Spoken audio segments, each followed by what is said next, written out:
अस्सलामुअलैकुम, welcome to my YouTube channel medical knowledge with Mani. आज का जो हमारा टॉपिक है वो है हाइपरटेंशन। आज हम हाइपरटेंशन के types, sign and symptom, causes, complication, treatment और जनरल प्रिंसिपल के बारे में बात करेंगे। हाइपरटेंशन दरअसल क्या होता है? Hypertension also known as high blood pressure. हम हाई ब्लड प्रेशर इसे कहते हैं जो हमारे पास प्रेशर बिल्डअप होता है against the wall of blood vessel, उसे हम हाई ब्लड प्रेशर कहते हैं। Normal blood pressure in an adult 120/80 mmHg millimetre of mercury जो है, ये हमारे पास नॉर्मल ब्लड प्रेशर है। 120/80 ये हमारे पास नॉर्मल है। If blood pressure in an adult is high than 140/90 mmHg, then we call it as hypertension। जब 140/90 से ऊपर ब्लड प्रेशर जाता है तो हम इसे जो है एक जवान बंदे में इसे जो है हम हाइपरटेंशन कंसिडर करते हैं। उम्र के हिसाब से भी ब्लड प्रेशर की नॉर्मल स्टेजेस हैं कि किस उम्र में जो है कितना ब्लड प्रेशर है उसे उस हिसाब से फिर नॉर्मल का मतलब कि हमारे पास जो नॉर्मल है अडल्ट में वो ये है। अगर ओल्ड में किसी बूढ़े बंदे में भी है तो उसे हम नॉर्मल कह सकते हैं। टाइप्स के बारे में आ जाते हैं कि इसकी मुख्तलिफ टाइप्स के बारे में।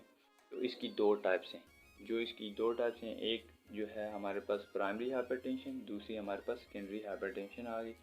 When cause of hypertension is unknown, जब हाइपरटेंशन की जो ब्लड प्रेशर है उसकी कोई काज ना हो, कोई मतलब हमें पता ही ना हो, आइडियोपैथिक काज हो, तो हम उसे प्राइमरी हाइपरटेंशन कहेंगे। तो secondary hypertension when the cause of hypertension is known, हम जानते हो कि क्या है काज, जैसे कि हमारे पास किडनी प्रॉब्लम की वजह से भी हो सकती है हाइपरटेंशन, थायराइड ग्लैंड की वजह, थायराइड प्रॉब्लम की वजह से भी हो जाती है, इल्लीगल ड्रग की वजह से भी हो जाती है। कोई इल्लीगल ड्रग हम ले तो उसकी वजह से भी हमारे पास हाइपरटेंशन काज हो सकती है। जैसे कोकेन ड्रग है, ये इल्लीगल ड्रग है, इसकी वजह से हमें हाइपरटेंशन काज हो सकती है। अगला हमारे पास साइन एंड सिम्टम आ जाते हैं कि क्या अलामात ज़ाहिर होते हैं जब हमारे पास हाइपरटेंशन किसी बंदे को हो, उसमें क्या अलामात हो सकते हैं। Mostly people with high blood pressure have no sign and symptom. ज़्यादातर जो मेजॉरिटी में लोग हैं उनमें हाइपरटेंशन की कोई काज नहीं, कोई अलामात ज़ाहिर नहीं होती। Few people with high blood pressure may have headache, shortness of breathing. कुछ लोगों में, चंद लोगों की बात कर रहे हैं, चंद लोगों में जो है वो हाइपरटेंशन की जो काज अलामात सामने आती हैं वो उनमें सर दर्द, हेडेक, शॉर्टनेस ऑफ ब्रीथिंग, सांस लेने में कमी ये होती है, ईटीसी वगैरह वगैरह। काज जो है, अब काज के बारे में आते हैं, किस वजह से हमारे पास हाइपरटेंशन होती है। ये तो अलामात आगे थे, हम काज के बारे में जाते हैं। ओल्ड एज, बूढ़े बंदे में हाइपरटेंशन हो सकती है। बूढ़ा बंदा भी एक हाइपरटेंशन की जो है काज है। रेस, हमारे पास जो है वाइट ब्लैक जो है, इस वजह से भी किसी का रंग गोरा काला है, उस वजह से भी हमारे पास हाइपरटेंशन की काज हो सकती है। फैमिली हिस्ट्री, अगर आपके वालिदैन में से किसी को भी हाइपरटेंशन है तो हो सकता है कि आपको भी हो सकती है। स्मोकिंग, सिगरेट स्मोकिंग जो है, इसकी वजह से भी आपको हाइपरटेंशन से स्ट्रेस, ये जो है ये कॉमन है।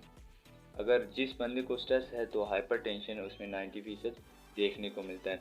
तो स्ट्रेस की वजह से भी हाइपरटेंशन हो सकती है। ओबेसिटी, मोटे बंदे में भी हो सकती है।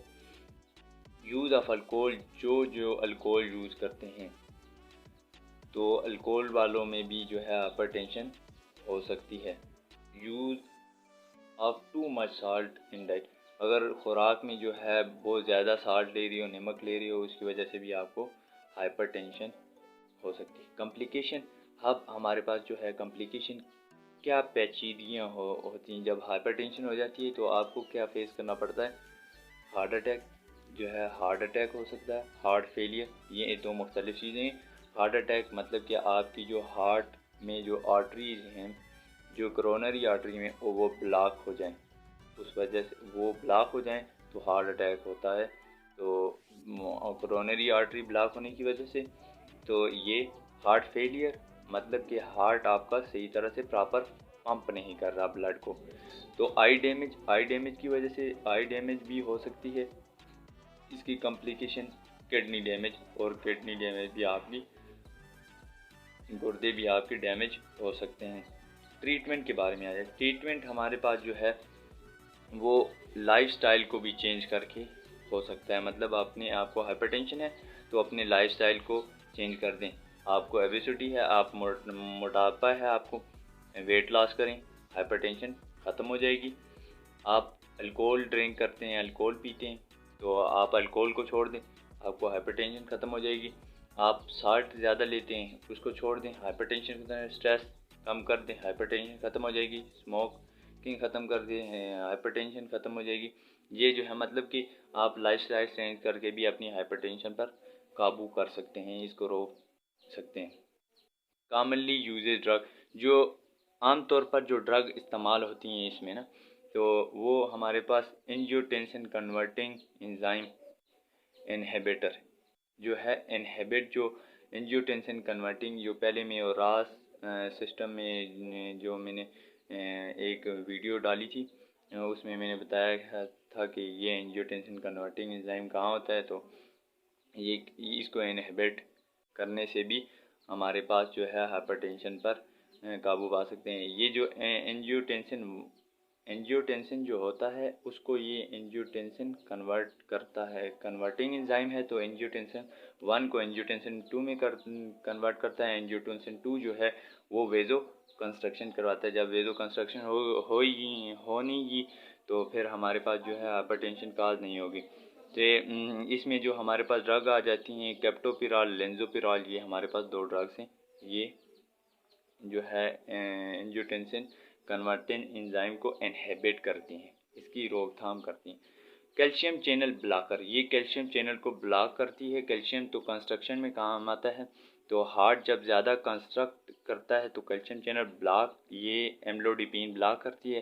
तो हार्ट फिर पंप जो है वो पंप जो है वो हार्ट कम करता है फिर, तो इस वजह से भी हमारा ब्लड प्रेशर कम होता है। ये ड्यूरेटिक्स ड्रग्स हैं, जैसे हमारे पास वो लैसिक जो मार्केट में ज़्यादा फेमस है, लैसिक फ्रूसिमाइड। तो हाइड्रोक्लोरोथायाजाइड ये हमारे पास ड्रग है, एंटी ड्यूरेटिक है। मतलब कि यूरिन का आउटपुट ज़्यादा आता है, यूरिन हमारी बॉडी से ज़्यादा सक्रीट आउट होगा तो हमारा ब्लड प्रेशर जो है वो कम होगा। हाइड्रोक्लोरोथायाजाइड है, एक और ड्रग होती है क्लोरोथायाजाइड, क्लोरोथेराडोन, ये हमारे पास जो ड्रग है एंटी ड्यूरेटिक। बीटा ब्लॉकर, जो बीटा ब्लॉकर ड्रग हैं, ये जो है बीटा ब्लॉकर ड्रग हमारे पास आ जाती है बिसोप्रोलोल, ये हमारे पास बीटा ब्लॉकर ड्रग है। अब जनरल प्रिंसिपल की बात करते हैं, ये बड़ा अहम है। जनरल प्रिंसिपल, जिसकी एज लेस देन 55 ईयर, जिसकी एज 55 साल से कम हो, उनमें कौन सी ड्रग देनी चाहिए। सबसे पहले हम जो है वो कौन सी ड्रग उसे देंगे। सबसे पहले हमारे पास जो 55 से कम है उम्र, उनको पहले एंजियोटेंसिन कन्वर्टिंग एंजाइम इनहिबिटर देंगे, कैप्टोपिराल देंगे उसको। अगर उससे भी अगर नहीं, उसका ब्लड प्रेशर मतलब उसका ब्लड प्रेशर कंट्रोल नहीं हो रहा, फिर हम कैल्शियम चैनल ब्लॉकर देंगे, एम्लोडिपिन देंगे, फिर ड्यूरेटिक्स देंगे, फ्रूसिमाइड, हाइड्रोक्लोरोथायाजाइड देंगे। अगर फिर भी कंट्रोल नहीं होगा, फिर आखिर में जाके बीटा ब्लॉकर देंगे, बिसोप्रोलोल देंगे। अगर तो 55 साल की उम्र से ऊपर हो गया, अबव है, तो फिर हम उसे पहले कैल्शियम चैनल ब्लॉकर देंगे, एम्लोडिपिन देंगे पहले उसे, फिर देंगे हम उसे एंजियोटेंसिन कन्वर्टिंग एंजाइम इनहिबिटर कैप्टोपिराल देंगे, फिर उसे जो है ड्यूरेटिक्स देंगे। ड्यूरेटिक्स जो है फिर तीसरे नंबर पे देंगे हम हाइड्रोक्लोरोथायाजाइड, फिर हम उसे जाके बीटा ब्लॉकर देंगे, बिसोप्रोलोल।